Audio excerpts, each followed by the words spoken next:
আসসালামু আলাইকুম বন্ধুরা। রমজান আসছে, রহমতের মাস, মাগফিরাতের মাস, নাজাতের মাস।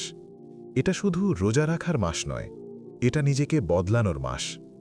রাসূল সাল্লাল্লাহু আলাইহি ওয়াসাল্লাম বলেছেন, যে ব্যক্তি ঈমান ও সওয়াবের আশায় রমজানে রোজা রাখে তার পূর্বের গুনাহ ক্ষমা করে দেওয়া হয়।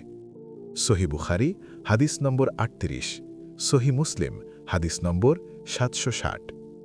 তাই আজ থেকেই প্রস্তুতি নাও। নামাজ ঠিক করো, কোরআনের সাথে সম্পর্ক করো, গুনাহ ছেড়ে দাও। হয়তো এটাই তোমার জীবনের শেষ রমজান।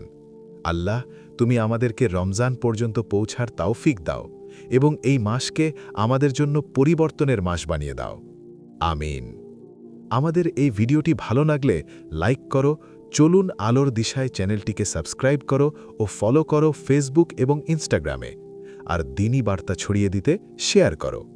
আবার দেখা হবে নতুন ভিডিওতে ইনশাআল্লাহ। আসসালামু আলাইকুম ওয়া রাহমাতুল্লাহ।